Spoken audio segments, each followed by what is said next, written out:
alegría a enredarse con tu voz, a medirse en tus manos y a apoyar.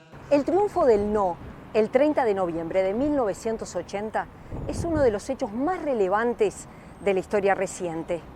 En plena dictadura cívico-militar, el gobierno de facto convocó a reformar la Constitución, donde la ciudadanía debía decir sí o no al cambio constitucional.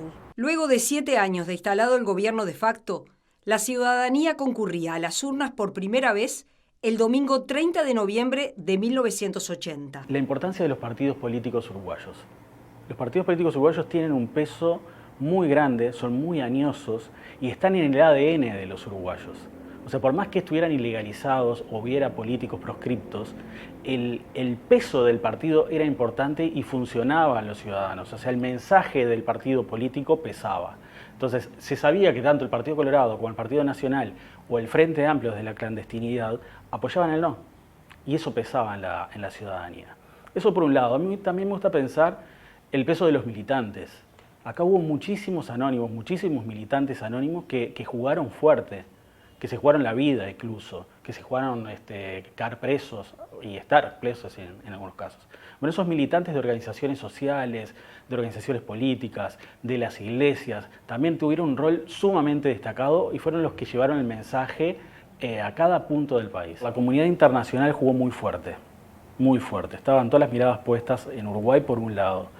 Por otro lado, yo creo que los militares estaban seguros, o los militares, mejor dicho, los promotores del sí, porque habían civiles también, estaban seguros de que iban a ganar.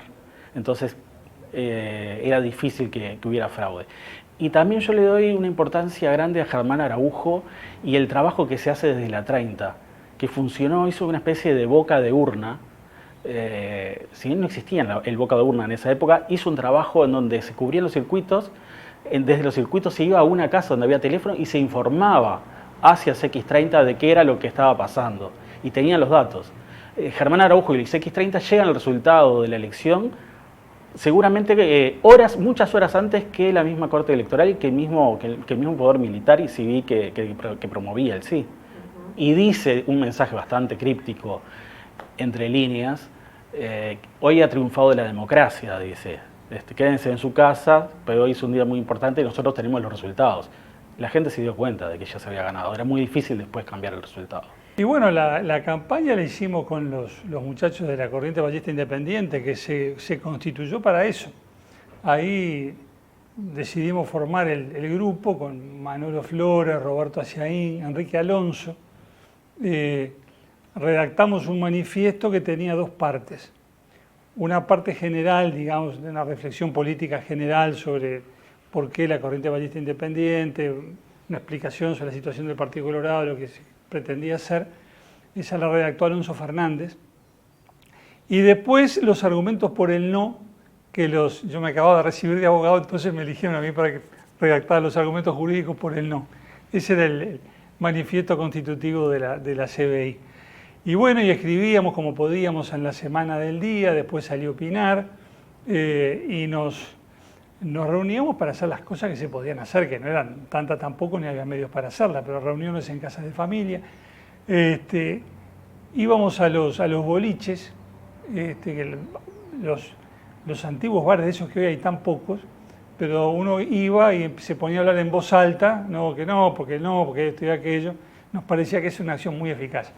Y reuniones acá y allá, y bueno, después empezaron los actos, ¿no? Hubo un acto en el Cine Cordón de una Juventud Colorada que la CBI no integraba, era otro grupo juvenil que hicieron el primer acto en el Cine Cordón. Nosotros estábamos en una actitud, digamos, contra la dictadura. Yo creo que cualquier argumento nos venía bien, pero Tarígo además argumentaba impecablemente con conceptos básicos del derecho y la política, que lo que acabábamos de salir de facultad, alumnos de él, nos parecía así una gran clase magistral. Así que bueno, estábamos con un embalaje fenomenal y totalmente faltos de experiencia política. Manolo había participado en la elección del 71, solamente eso. Era el mayor de nosotros. Los demás, 0 kilómetros absolutamente, y con nuestra inexperiencia, simplemente hablábamos por la calle con unos y con otros, estábamos convencidísimos de que iba a ganar el no. a fuerza de hablar con la gente. ¿No? Escuchaba, hablé con fulano y dice que va a votar que no. El otro vino que no. Todo el mundo vota, ¿no? Un gran embalaje. Bueno, primero hay que considerar que durante muchos años, del 73, la dictadura había prohibido toda actividad política, había cerrado todos los partidos, todos los sindicatos, tenía un control sobre la prensa muy ajustado, de modo que no había expresiones prácticamente opositoras, no había voces que discreparan con el gobierno. El propio gobierno se había encargado a través de la DINARP, que era una organización para las relaciones públicas, para de alguna manera construir el mensaje del régimen, la idea de un pueblo y gobierno unidos, inseparables, una familia oriental ahora idílica, donde no había ni debates, ni confrontaciones, ni conflictos, como había antes con la política. O sea, toda la arena política estaba cerrada. Y esa arena política se abre un mes antes. Debemos recordar que prácticamente un mes antes, porque hasta entonces no se permitían, digamos, actos o reuniones colectivas. Debemos recordar que el texto constitucional que se iba a plebiscitar estuvo pronto, menos de un mes antes del episodio. De manera que todo fue muy sobre la fecha. Los partidos habían empezado a organizarse. El Partido Nacional tenía un triunvirato, que era una comisión delegada al directorio, establecida formalmente en las convenciones de los partidos, en el estatuto de los partidos, perdón, del Partido Nacional, que cuando había una situación singular, la autoridad se entregaba a un triunvirato en lugar del directorio. Y ahí funcionaba ese triunvirato con Carlos Julio Pereira, Mario Heber, luego muere Mario Heber y queda Jorge Silveira Zavala, y Dardo Ortiz, por el Movimiento por la Patria. Y el Partido Colorado informalmente también había generado una mesa de 3, Jorge Valle, Vasconcellos y Yude. Después va a crearse la Comisión de los 6 del Partido Colorado, que intenta representar de alguna manera las distintas corrientes. Pero lo que se puede hacer es muy poco. ¿Qué empieza a plantearse? Bueno, a realizar reuniones en todo el país en forma conjunta muchas veces, o por lo menos organizadas conjuntamente.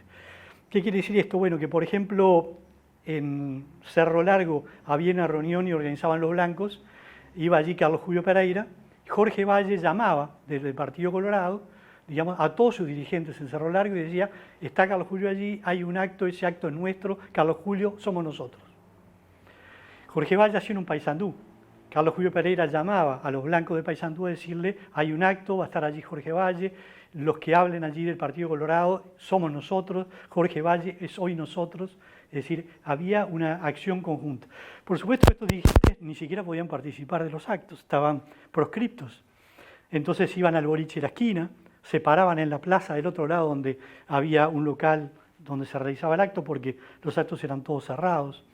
Y así se fue orquestando, organizando, de alguna manera, digamos, toda la energía, digamos, contra la dictadura en esa expresión por el no. A ver, no se puede leer el 80 ni el resultado del 80 sin tener consideraciones sobre todo lo que fue el periodo desde la instalación de la dictadura en adelante. La dictadura se instala en 1973 y se instala marcada por una fuerte resistencia que fue vanguardizada o llevada adelante en primera instancia por la huelga general de la CNT. A ver si me explico. La huelga general de la CNT con la adhesión de la Federación de Estudiantes Universitarios, que llevó a que se ocuparan todos los lugares de trabajo, disposición que ya tenía el movimiento sindical desde la década del 60, frente a determinadas situaciones se iba a llevar adelante la ocupación de los lugares de trabajo, y los estudiantes universitarios y secundarios procedimos a ocupar centros de estudio. En ese caso yo iba al Damaso Larrañaga, nos tocó ocupar la Facultad de Arquitectura, y se desarrolla a partir de ahí un periodo de resistencia muy importante, que va a tener hitos, va a tener empujes de represión, aumento de resistencia. En ese periodo había la reorganización de las estructuras gremiales en la clandestinidad, reivindicando la historia de la Federación de Estudiantes Universitarios, reivindicando la historia de la CNT, O sea, todo ese periodo va a tener hitos. Un hito fue en 1978, la huelga de los estudiantes de veterinaria. Era inconcebible o impensable que se pudiera hacer una huelga en 1978. Y iba a haber siempre instancias de resistencia, sobre todo en determinadas fechas. En las fechas del 1 de mayo, en las fechas del 27 de junio, en las fechas del 14 de agosto. Que era el Día de los Mártires Estudiantiles, o sea que va a haber una serie de actos de organización de resistencia clandestina llevada adelante por algunos militantes que tenían experiencia ya de época anterior a la 73 y de una barra importante en el sector estudiantil universitario de jóvenes que sin experiencia antes del 73, bien sea por posición heredo familiar o bien sea por un convencimiento propio de oposición y de resistencia a la dictadura. O sea que todo ese periodo, desde 1973 en adelante, tuvo muchos hitos de resistencia. En 1980 mismo hay que pensar que la dictadura cambia la fecha de conmemoración del 1 de mayo. La va a trasladar para el lunes 5 de mayo. No tuvo ni siquiera en cuenta que 5 de mayo era la fecha de nacimiento de Carlos Marx. Los aspectos más destacados del proyecto de reforma constitucional proponía crear un Consejo de Seguridad Nacional, un órgano militar cuya función sería tutelar la democracia, la creación de un tribunal político con potestades para destituir autoridades de los partidos políticos, otorgamiento de mayorías parlamentarias al partido ganador en las elecciones más allá de los votos obtenidos, la eliminación del doble voto simultáneo y la reglamentación del derecho de huelga a iniciativa del Poder Ejecutivo previa aprobación parlamentaria por mayoría calificada, entre otros aspectos. Que era una reforma constitucional que iba contra toda la historia del constitucionalismo en el Uruguay y va a generar resistencias que se van a manifestar dentro de aquellos referentes de los partidos que tenían cierto nivel, si bien estaban todos los partidos proscriptos o impedido el funcionamiento de los partidos, había mayores niveles de tolerancia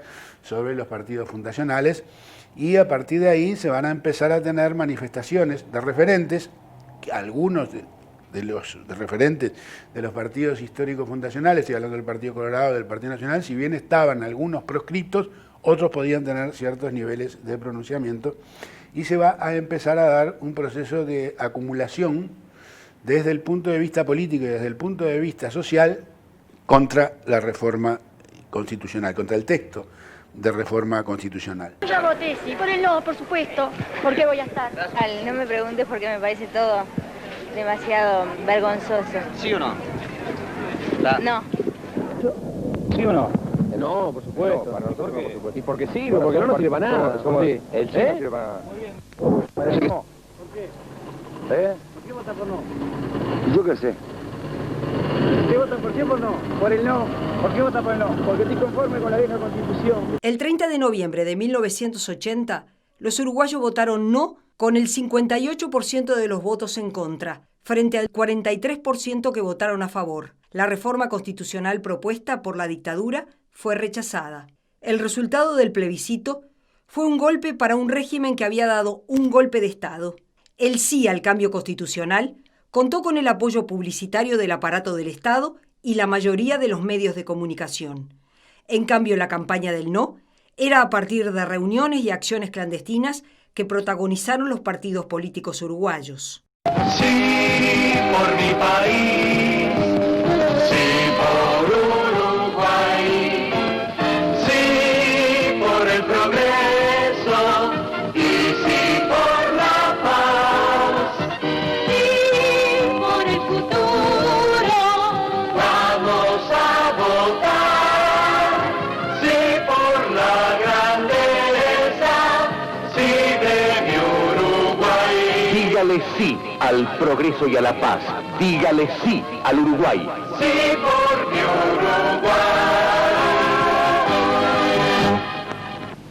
El sí tuvo una saturación importante y eso también creo que le juega en contra, ¿no? Muchos de los publicistas que pude conversar para la investigación que realicé me decían lo mismo. Era tal la publicidad del sí, era tan grande, de que terminaba jugando en contra. O sea, llega un momento que la gente decía, otra vez la publicidad del sí, otra vez iba al cine, publicidad del sí.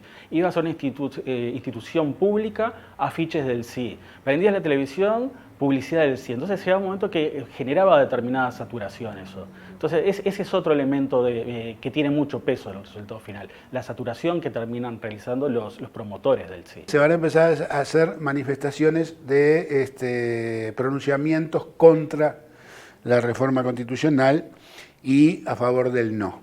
Se van a hacer volanteadas, se van a hacer pintadas, se va a hacer agitación incluso adentro de centros. Bueno, historias podríamos contar muchas de esos momentos. Y esto va a ser un proceso de movilización creciente, reprimida, obviamente. Las volanteadas las hacíamos antes de ingresar a la facultad, teníamos que estar a las 8, nos dividíamos en pequeños grupos y en lugares de paradas de ómnibus entre las 7:30 y las 8 menos cuarto, que era donde había más cantidad de gente en las paradas, se hacían volanteadas, algunas con cajas detonadoras, que era poner una bomba brasilera en un sistema que con un cigarro consumía el tiempo, nos permitía prenderla e irnos, y en otras volanteando simplemente.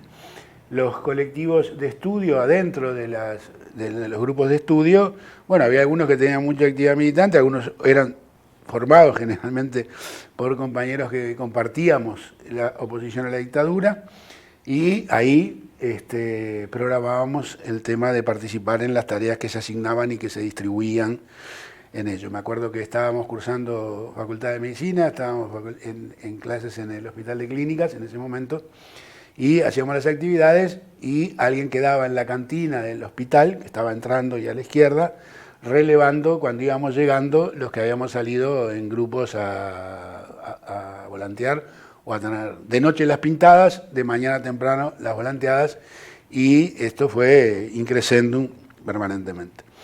De cara también a la noche del 30 de noviembre, un grupo, en este caso yo lo cuento en un libro que hace Marcel Lermit, que conjuntamente con Gerardo Barrios, expresidente de la UNACEP y compañero de generación de toda la generación, porque éramos Barrios y Bayardi, o sea, íbamos pegados, nos enteramos que en CX30, José Germán Araujo, estaba diseñando un sistema de lo que es el relevamiento de centros de votación para tener relevados sobre la base de una encuesta, que seguramente estuvo bien programada por cosas que voy a decir, los datos de cómo iban saliendo los resultados en cada uno de esos circuitos.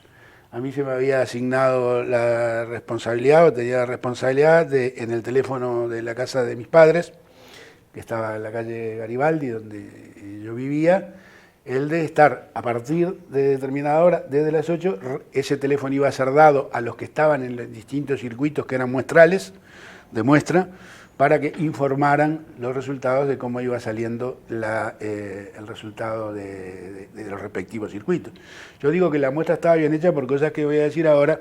Nosotros recibíamos la llamada, la pasábamos a un teléfono central, que nos habían dado el número para pasarlo, ahí se iba haciendo el consolidado de los resultados, y estaba impedido hacer ningún tipo de manifestación por los medios de comunicación, ¿no? A veces yo digo que esto sirve para los post-55, para recordar aquellas cosas. Pues supongamos que uno tenía 15, 16 años y tenía vivencias.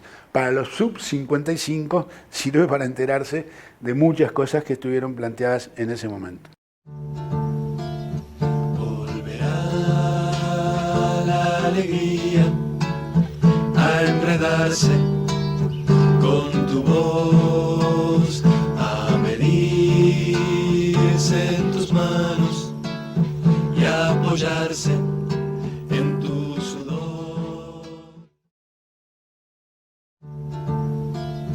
Volverá la alegría a enredarse con tu voz, a medirse en tus manos y a apoyarse. Desde el exilio, el líder nacionalista Wilson Ferreira Aldunate enviaba un mensaje de rechazo a la reforma constitucional. El mensaje llegó a través de un cassette que circuló de forma clandestina. Desde el exterior, el famoso cassette de Wilson Ferreira Aldunate, digamos, estaba en el exilio Y tempranamente, porque es el mes de septiembre, creo el cassette, hay una larga y muy intimista conversación de Wilson Ferreira con la gente del país, ¿no? Y allí plantea aquello tan bonito de la definición del Uruguay como una comunidad espiritual fundada en la libertad, fundada en el Estado de Derecho. Y que Uruguay tiene una constitución que es la constitución que ha permanecido por más que cambien las formas de gobierno, las formas electorales, etcétera, etcétera, que es aquella que definía los capítulos de derechos y deberes de los ciudadanos, que allí estaba el centro neurálgico, digamos, de lo que Uruguay era como país. Eso definía al país como país.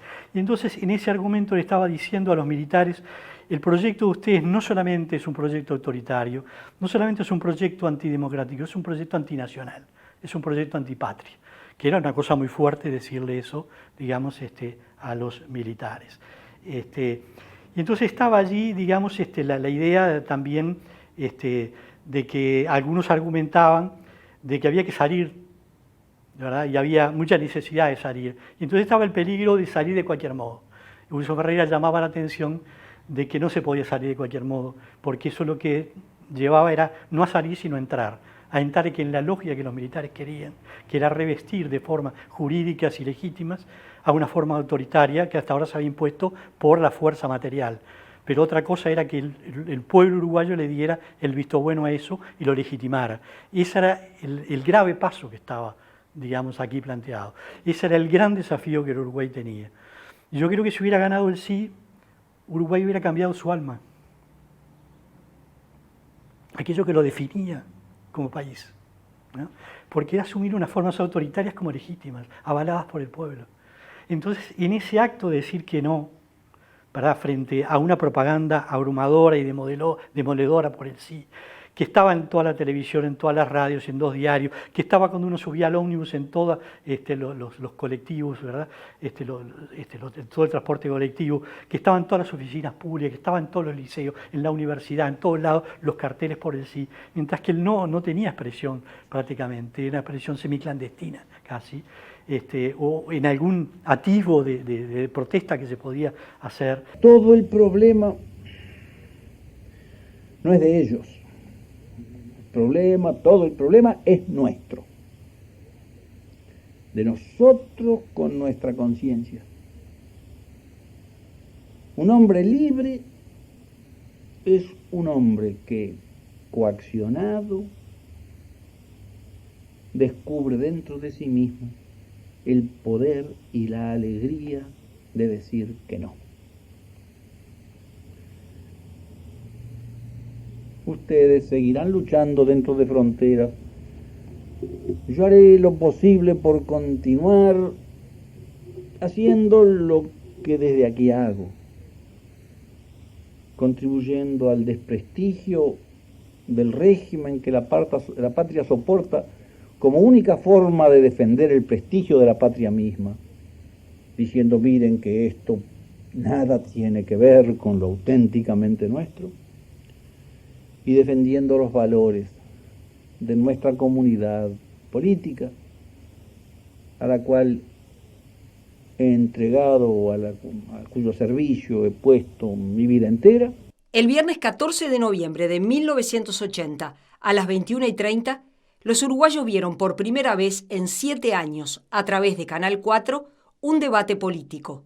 Participaron en defensa del sí 2 consejeros de Estado, el coronel y abogado Néstor Volentini y el también abogado Enrique Viana Reyes, uno de los redactores del proyecto de reforma constitucional que 2 semanas más tarde sería sometido a plebiscito. Por el no concurrieron el doctor Enrique Tarigo, Partido Colorado, y Eduardo Ponce Echeverri, Partido Nacional. Enrique Tarigo dirigía el semanario Opinar, que se constituiría en uno de los pilares de la campaña contra aquella reforma. Ponce Echeverri, que había sido ministro de Educación en el primer gobierno del Partido Nacional, integraba el Consejo Nacional Herrerista y en la esfera privada se desempeñaba como miembro del directorio del Banco Comercial y fue presidente del Jockey Club del Uruguay. El debate fue moderado por los periodistas Carlos Yacosa y Asadur Banescañán. Como se emitió 3 días después de grabado, el régimen obligó a hacer una introducción en defensa del proyecto de reforma constitucional. De triunfar el sí, ello significará, entre otras cosas, la habilitación de los partidos políticos que habrán de comenzar a funcionar nuevamente, dando comienzo a una etapa que habrá de culminar en el año 1986. De triunfar el no, esa apertura con actividad de los partidos políticos tendrá que ser pospuesta y el cronograma redactado por el actual gobierno será suspendido para planificar una guía de acciones que a la vez será la base de un nuevo cronograma. En profundidad pretende hoy aclarar distintos puntos del amplio tema. El Uruguay se asoma a una trágica época. Nuestra república es testigo de hechos sin antecedentes. Secuestros de personalidades nacionales y extranjeras, incendios de empresas privadas, atentados dinamiteros contra variados locales, robos de características espectaculares, asesinatos a sangre fría y un sinnúmero de acciones de similar gravedad demuestran la existencia de grupos subversivos bien organizados que pretenden destruir la estabilidad institucional y las posibilidades económicas de la nación para sumirla en un caos sin salida. Doctor Tarigo, doctor Pons, ¿podrían ustedes explicarnos brevemente los puntos fundamentales que ustedes consideran que son adversos y por lo tanto vuestra posición es rechazar el plebiscito constitucional que se pone a consideración del pueblo el próximo 30 de noviembre? Este proyecto de constitución instituye para el futuro un gobierno militar en forma definitiva, o cívico-militar, pero mire que a mí la diferencia entre cívico-militar y militar no me parece demasiado grande, porque me parece que simplemente marca el hecho concreto conocido de que todos los gobiernos militares tienen apoyo de algunos civiles o de algún sector de los civiles. Ese me parece el defecto más grave de esta Constitución. Instituye, a mi juicio, un gobierno militar, no digo para la eternidad, porque las cosas que hacen los hombres nunca duran una eternidad, pero sí por largos años, porque además este proyecto de Constitución, de sancionarse como Constitución, va a ser muy difícil de modificar. A pesar de haberse sostenido que es un periodo de transición el que comienza y de que esto va a durar X tiempo, la verdad es que la Constitución está pensada como cosa definitiva y además, yo diría, arrojada en medio de unas dificultades que son deliberadas porque son distintas a las soluciones de la Constitución del 67 que van a impedir su fácil reforma. En su defensa por el no, el doctor Ponce Echeverri decía: Has dicho que si sale el no, nos ponen en penitencia. Sí, nos ponen en penitencia. Alguien lo dijo. No me acuerdo cuál. Porque no hay más partidos políticos, ni hay elecciones en el 81. Nos ponen en penitencia. Y lo dijo uno de estos, yo qué sé, no me acuerdo cuál fue. Ya le digo, hablan tanto y tantos. Habría una redacción de un nuevo cronograma, ¿verdad? No, dijo así. Si no se vota, Eso se dijo sí. después. En fin, no hay partidos políticos ni hay elecciones. O sea, nos ponen en penitencia. Sí, lo que pasa es que el plan político... Pero no se dice eso. Tal cual está concebido. No se ha dicho. No también. se dice eso. Se ha dicho no se también. amenaza. Eso es una amenaza. No, pero yo no creo que sea una amenaza. Ah, sí, ponernos en penitencia es una amenaza. No, perdóneme, usted lo toma como un ponerse en penitencia. Lo que se dice que tiene el mando, ¿no? Que hay un plan político determinado, que tiene determinadas etapas. O sea, desde luego. La primera es el sí, hay que salir. No, perdóneme, déjeme terminar la idea. Desde luego, si una primera etapa fracasa, y eso sería precisamente el triunfo del voto por no, desde luego todo ese plan político tiene que ser repensado nuevamente. Tiene que ser reelaborado, porque insisto en una idea que es fundamental. Gustará o no gustará, pero que es un hecho absolutamente evidente de que hay decisión clara de las Fuerzas Armadas de no regalar lo hecho, también es una decisión clara. Yo no me refiero a eso. Bueno, pero precisamente, lo que pasa es que toda la concepción de las Fuerzas Armadas está sintetizada en un plan político determinado. Bueno, fracasa una de las etapas del plan político, ya el resto del plan no sirve. No va a haber nunca un divorcio entre las Fuerzas Armadas y los civiles, porque siempre hay civiles que aceptan la supremacía. Habrá civiles que no la aceptan, pero siempre hay civiles que la aceptan. O sea, recordando la pieza del teatro de Ionesco, siempre hay rinocerontes. Siempre. Porque los siguientes no se van a ver aislados. El gobierno militar que viene no se va a ver aislado de los civiles, porque siempre hay rinocerontes. políticos. Sí, políticos, y no políticos. Y que quieren actuar en política, porque les gusta la política o la figuración. Mi conciencia se revela contra ese calificativo de rinoceronte a todos los civiles que han colaborado en este momento crítico en este gobierno cívico. Mire que yo no he dicho a todos los civiles, yo digo que siempre hay rinocerontes. Bueno, pero ¿dónde están los que colaboran? No, puede colaborar por convicción sin ser rinoceronte. Ah, quiere decir que no todos son rinocerontes. Claro. Ah, bueno. No todos eran corruptos. Yo interpreté mal. Ahora, no todos eran corruptos. Ahora sí, siempre hay rinocerontes. Y siempre los hay. Y por eso, los hay todas las épocas, en crisis y sin crisis. Esta es una constitución totalitaria. Esta es una constitución apta o para un partido fascista o para un partido comunista, pero no me sirve a mí que no soy ni fascista ni comunista, no me sirve a mí que soy colorado y que soy demócrata y que soy liberal, y por eso la voy a votar por no, y creo que es un deber, yo diría casi un deber cívico, un deber moral votar por no esta Constitución. En el entendido, además, de que al día siguiente de votar por no va a pasar ningún apocalipsis en este país, no va a producirse ninguna Nicaragua, porque ¿quién va a iniciar o a desatar el caos? Los que ganemos con el no, pero caramba, si ganamos hemos sido los triunfadores, en 9 años no pudimos expresarnos, nos expresamos, si ganamos no vamos a desatar el caos. Y el caos supongo yo que no lo van a desatar las Fuerzas Armadas, que son el órgano tutelar de la paz y de la seguridad y del orden, de manera que no va a haber ningún caos. Hay que votar por no, y votado por no los militares, de quienes yo tengo mucha mejor opinión de la que ustedes pueden creer. Yo tengo mala opinión de los civiles que han aconsejado a los militares. Y perdónenme ustedes, no personalizo con ustedes dos, ni mucho menos. No, conmigo no, porque yo soy militar.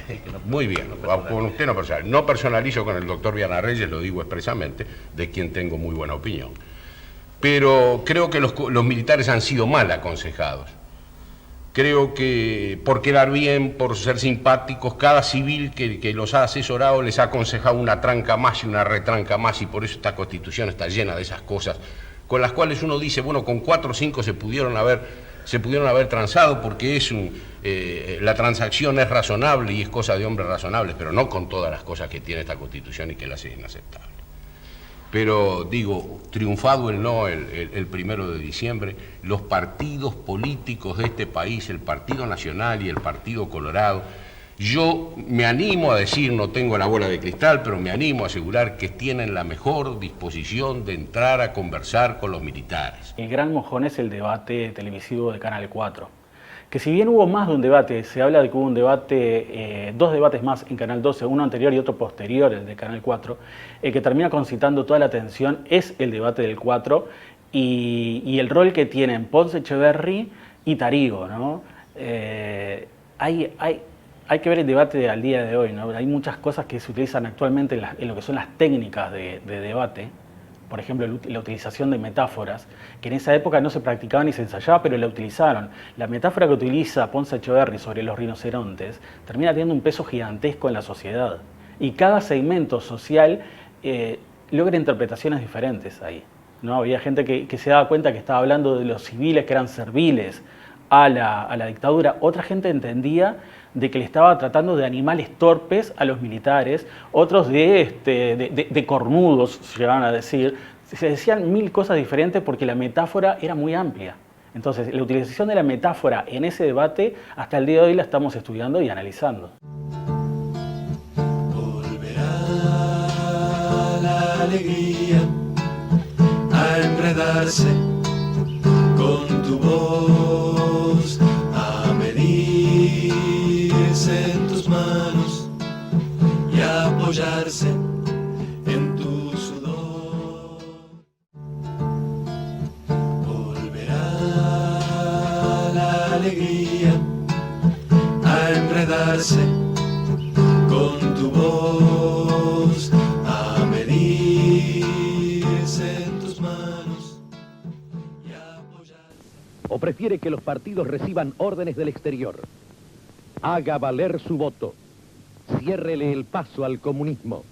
Por eso, en las semanas previas a ese 30 de noviembre, la expresión opositora se manifestó a través de distintos mecanismos: volantes y pegatinas, el boca a boca, la prédica de la prensa alternativa, como el semanario Opinar, la revista La Plaza, y el comunicador y periodista José Germán Araujo, desde su audición en CX30 La Radio. En que todos los ciudadanos podremos expresar nuestra voluntad después de largos años en que no lo habíamos hecho.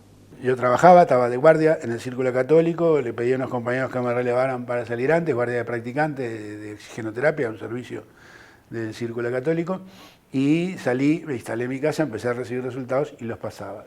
Con la 30, que era la radio en la que transmitía Germán Araujo, sintonizada.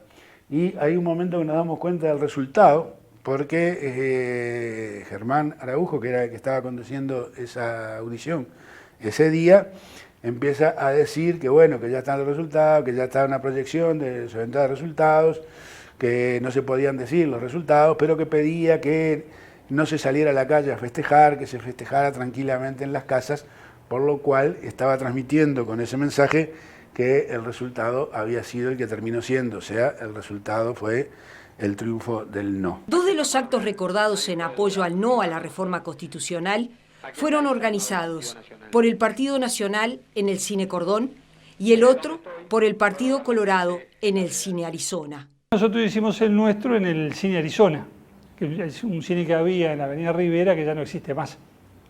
Y habló Tarigo en las dos oportunidades.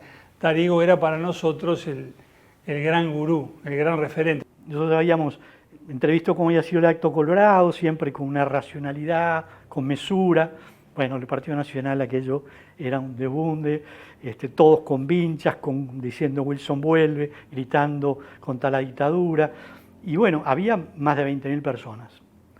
Eso llenó todo el cine y desbordó la calle y tomó toda la avenida 18 de Julio entre las dos calles. Y terminó, digamos, con un enfrentamiento con los militares que gasearon, tiraron agua y avanzaron con los caballos a sablazos e incluso entraron a caballo dentro del cine. Recuerdo el desparramo que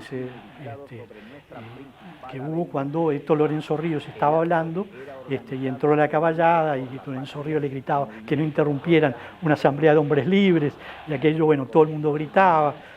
Fue una situación, me acuerdo, muy compleja, muy difícil. Incluso esa madrugada algunos militares plantearon la ilegalización del Partido Nacional, hubo negociaciones toda esa noche y toda esa madrugada para impedir que se llegara a un extremo de esa naturaleza. Pibel Devoto especialmente estuvo en esa negociación. Contar con la nueva Constitución era una pieza clave del gobierno militar para tratar de legitimar a través de las urnas el gobierno de facto iniciado el 27 de junio de 1973. Quienes se opusieron a la reforma tuvieron que transitar un duro camino plagado de dificultades y de grandes riesgos. Y un día, en una de esas reuniones, en casa de familia, hubo una reunión en la casa de Juan Miguel Petit, que militaba con nosotros en la CBI, y dijo, no, vayan a la casa de los padres, que en la avenida Soca. Y la sorpresa de la noche era que iba a caer Jorge Valle, que cayó tardísimo. Venía de recorrer, no sé, todos los lugares en los que había estado, empezó a hacer la lista. Mire, en Guichón gana el no, en Yun gana el no, en tal lugar, bueno, hacía todos los pueblos de la República, después se agarró por el este y dijeron, en Pirarajá gana el sí, en José Pedro Varela y Mariscala gana el sí. Pero bueno, del conjunto, claro, es la región 4, el este, ¿no? Donde efectivamente ganó el sí. Pero del conjunto nos quedaba la impresión de que ganaba el no, y le dijimos, pero doctor, pero entonces va a ganar el no. Y dice, bueno, no se embalen, no se olviden que esto es una plebiscito, una dictadura. Y la dictadura hacen lo que quieren, si ganan por las buenas o ganan por las malas. Ustedes no crean que esto va a ser necesariamente una elección limpia, una elección normal, pero no se desanimen porque lo que ustedes están haciendo, nada manija, es muy importante, hay que seguir adelante, hay que trabajar, bla, bla, bla. Y ahí dice, bueno, pero si al final de todo igual gana el no. Y Jorge dice, y si gana el no, yo me voy a reír una semana seguida, y largó una carcajada, aquella que largaba él, esa risotada fortísima. Usted se imagina la cara de esto si llega a ganar el no, juega. Nos dábamos cuenta de que era muy difícil que pudiera darse. pero teníamos toda la ilusión porque lo veíamos en la calle. Y bueno, y esa noche fue impresionante, ¿no? Yo creo que la alegría política más grande de mi vida, hasta hoy. Cuando empezó a hacerse de tardecita, nos habían encargado a Roberto Aciaín y a mí que nos pusiéramos en contacto con gente que nosotros sabíamos que estaba haciendo tratando de llevar un control con los datos que venían de distintos puntos del país. La gente de la 15 tenía un centro de eso, creo que era Arenal Grande y Rivera, un sótano. Después había gente del PDC que tenía algo parecido. Y fuimos con Roberto, fuimos primero ahí a Arenal Grande, hablé con los de la 15, que empezaban a llegar los datos, y después fuimos el 18 de julio, que estaban estos, yo recuerdo ahora que era esa otra gente del PDC que estaba en algo así.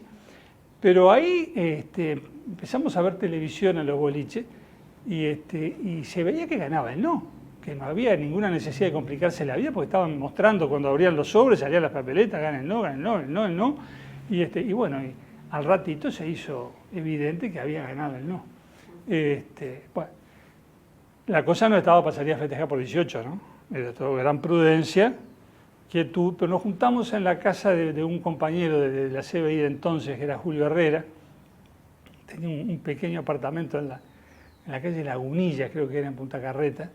Y en el apartamento ese éramos como 50 personas, salíamos por la ventana. Y desde ahí lo llamamos a Tarigo por teléfono para felicitarlo. Por supuesto, había miedo, además se trataba de que hubiera miedo, ¿no? Se había corrido la bola de que iba a haber cámaras en los cuartos secretos, que iban a saber quién votaba y que los jubilados que votaran por el no iban a perder la jubilación.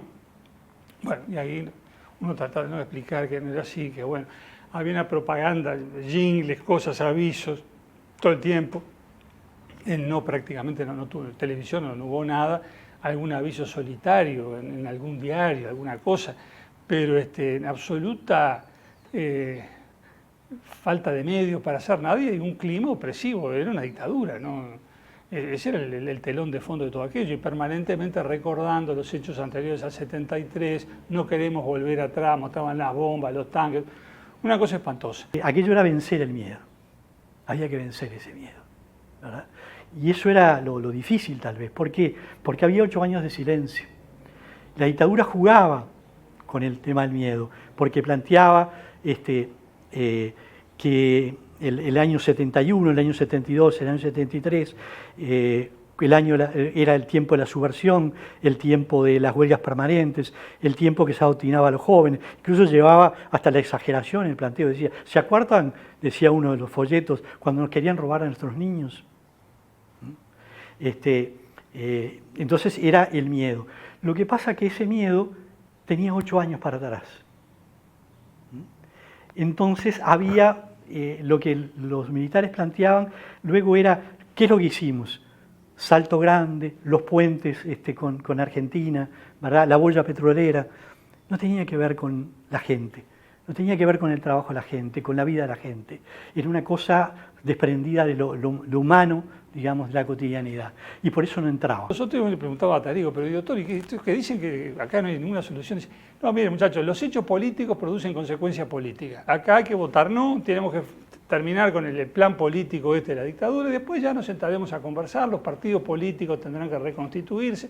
Empezaba toda la argumentación que en definitiva marcó el camino. Si en el Uruguay ganaba el sí a la reforma, el país iba hacia una democracia tutelada por las Fuerzas Armadas. Se elegirían nuevas autoridades de los partidos políticos y se realizarían elecciones nacionales. El Uruguay iba hacia un régimen presidencial con un poder judicial y un parlamento debilitados. Por encima de todo, las Fuerzas Armadas iban a estar como poder del Estado. Ni la dictadura estaba dispuesta a arrebatar lo que había sido la tradición democrática y garantista del Uruguay desde el punto de vista de los resultados electorales y porque tenía cierto convencimiento de que podía ganar, cosa que ahora haciendo una revisión histórica incluso en algún momento creo que el doctor Jorge Valle le dice al general Núñez, que era creo el ministro de Interior en aquel momento, que era imposible que terminaran ganando, por lo cual no tenía una buena percepción del análisis político la dictadura. Pero lo más importante de esto es que el no significaba el rechazo a la dictadura. Dentro del sí, en realidad había sectores que decían que bueno, era la forma de encontrarle una salida. Yo creo que esto podía haber sectores que efectivamente pensaran así, pero también debo decir que pienso que había sectores que compartían el accionar de la dictadura, ¿no? Como en el 73 hubo sectores, más allá de las resistencias, de que también compartían la dictadura, por lo cual algunos se podían esconder en decir que, bueno, la mejor forma de empezar a salir era apostar al sí. No obstante lo cual, el pueblo uruguayo marcó un hito, en mi opinión, histórico que estuvo representado por el estar dispuesta a manifestarse por no, aunque eso significara postergar la salida, pero obviamente estaba sentando la base de tener que obligar a la dictadura a negociar otro tipo de salida, efectivamente a postergar en lo inmediato una eventual salida. Recordemos que la reforma constitucional obligaba en esa primera elección de atención a votar un candidato único a presidente, todos tenían que votar un candidato a presidente, y además instalaba al poder militar con un poder de consulta permanente en lo que era el Consejo de Seguridad Nacional, que no solo era de consulta preventiva, diríamos, sino que era de consulta obligatoria y generaba el condicionamiento a la salida institucional. Así que en mi impresión, esto fue, en fin, de las cosas que emociona recordarlo hoy. Obviamente los recuerdos se hacen en instancias decenales, ¿no? 10 años, 20 años, 30 años, 40 años, pero vale tenerlo presente permanentemente. La principal enseñanza que deja era resistir aquellas cosas que se entiendan que desde el punto de vista, por lo menos de la institucionalidad democrática, no son compartibles o no son aceptables por una sociedad determinada. Deja la enseñanza también que por más que parezca que hay cosas que no se pueden alcanzar, siempre va a valer la pena pelear por los objetivos de los cuales uno esté convencido. Y deja la enseñanza de que, digámosle, los grandes hitos de la historia, sin desconocer la importancia de las individualidades en la historia, yo no voy a desconocer la importancia de las individualidades en la historia, los grandes hitos los construyen los pueblos. Es el principio del fin, pero después vienen otros momentos, ¿no? Pero es el principio del fin, pero antes también hubo mucha gente que trabajó clandestinamente para terminar la dictadura. Son 7 años de dictadura que se lleva desde el 73, del golpe de Estado del 80, en donde los militantes, los partidos políticos, la comunidad internacional juegan fuerte para terminar con la dictadura. El plebiscito del 80 sí es un mojón, pero después también las elecciones internas del 82, el Río de Libertad del 83, hay muchos mojones. Yo creo que quizás el primero de los hitos sí es el plebiscito del 80. Yo recuerdo siempre una anécdota que le escuché a Sanguinetti, contando que creo que el viernes anterior al plebiscito, él venía caminando por 18 de julio con Flores Mora, iban al día. Habían estado recorriendo lugares, hablando con gente, tratando de hacerse una idea de qué podía pasar. Y estaban en esas conjeturas, ¿no? Que sí, que no, que de repente, que quién sabe. Y al final Maneco le dice, ¿sabes qué, Julio? El domingo vamos a saber si es cierto que alguna vez fuimos la Suiza de América. Y fue, que habíamos sido, no. Yo creo que había una fibra democrática en la sociedad uruguaya que estaba por encima de cualquier amenaza, de cualquier temor, de cualquier especulación. Y yo creo que eso es el Uruguay, si no, no nos reconocemos a nosotros mismos. Y cuando nos ponen entre la espada y la pared, que es negar eso, porque si no pasa no sé qué cosa, bueno, no negamos nada y afirmamos nuestra convicción democrática, y bueno, y esa afirmación principista rotunda fue la que puso al país en el camino de la recuperación finalmente. La primera mesa que llegó al Parlamento, porque era allí en el Salón de los Pasos Perdidos donde se ponían las urnas, llegó 12:30 de la noche, en una jornada muy agotadora, ¿verdad? Pero a esa hora ya se sabía que él no había ganado. Ya sabía que él no había ganado. Había sido contundente, ¿verdad? Y allí, ¿cómo se vive eso? Es el silencio. Hay un petardo en el aire, en la noche, solitario, pero después el silencio. Es como un acto de comunión yo diría, del país consigo mismo, con sus raíces, con sus tradiciones, con su esencia. Es eso. Y al otro día, todos esos que pusieron el no y que pudieron contra la dictadura y contra la fuerza y contra el miedo, se fueron, agarraron la mochila y se fueron a trabajar como todos los días. Gracias. Pero sabiendo que algo había cambiado y que habían evitado algo muy importante, que nos cambiaran el alma del país. Por eso, para mí, el acto del 80 es el acto cívico más importante desde la independencia.